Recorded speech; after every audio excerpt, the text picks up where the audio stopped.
Hello mga kaibigan, mapagpalang araw sa ating lahat. Nagbabalik naman po yung agimat ni alias Pugi. So ngayon mga kaibigan, mayroon na po kong babagi sa inyo at mayroon na po kong papakita sa inyo.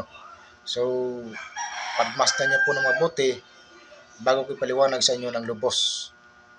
So kung interesado kayo, panoorin niyo po ito hanggang sa pagtapos sa video na ito. And pakilike na rin and subscribe at click notification bell para lagi kang updated sa mga susunod kong video. So okay, so ito na po yung mga kaibigan ang ipapakita ko sa inyo. Pagmasdan niyo po mabuti bago ko sa inyo ipaliwanag ng lubos. So pagmasdan niyo po mabuti yan mga kaibigan. Alam niyo ba kung anong tawag dito mga kaibigan? So ang tawag dito mga kaibigan, ito yung tinatawag na mutya ng kalabasa o buto ng kalabasa na nagiging bato.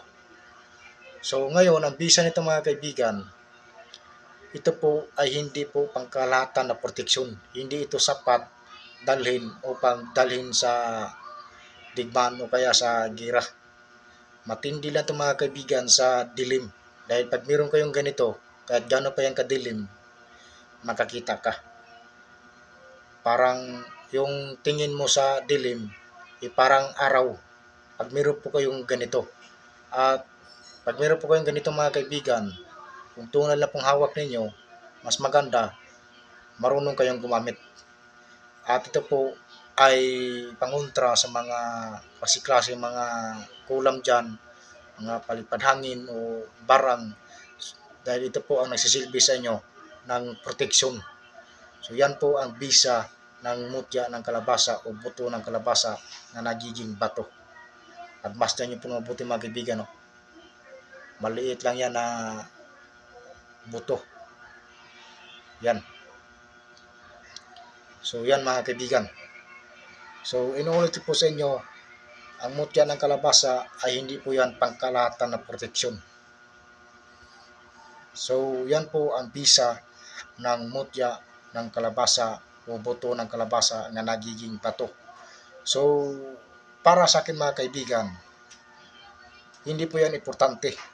Kung may anting-anting man tayo, may gimit man tayo sa ating mga katawan, ang pinaka-importante sa lahat, doon pa rin po tayo lumalapit at mananalig at manalangin sa Diyos ng taos puso. Dahil ang Diyos pa rin po ang tunay na nagbibigay sa atin ng proteksyon sa ating mga buhay. Dahil siya lang po ang may hawak sa ating mga buhay at hindi sino-sino pa man, mga baliw na mga tao dyan. Yan po ang lagi niyong tandaan mga kaibigan. Dahil kapag nanalangin ka at nananalig ka sa Diyos ng taos puso, walang kulam at walang barang natatalab sa inyo. Kaya yan po ang lagi niyong tandaan mga kaibigan. Dahil yung mga anting-anting o agimat na pinapakita ko sa inyo, yan po ay gabay lamang sa ating mga buhay. So bagamat nga naniniwala ako sa mga anting-anting o agimat, ngunit hindi nangangahulugan dyan na doon na po mismo ako magpupokus. Mas nagpupokus po ako sa aking pananalig at panalangin sa ating Diyos na makapangyarihan sa lahat. So yan po ang payo ko sa inyo. So hanggang dito na lang mga kaibigan, video ito. Sa lahat ng nanonood dyan, sa lahat ng mga solidong subscriber ko, shout out sa inyong lahat po, shout out na. So take care to all, in God bless lahat, and thank you very much. Ako ay inyong agimat ni alias Pugi.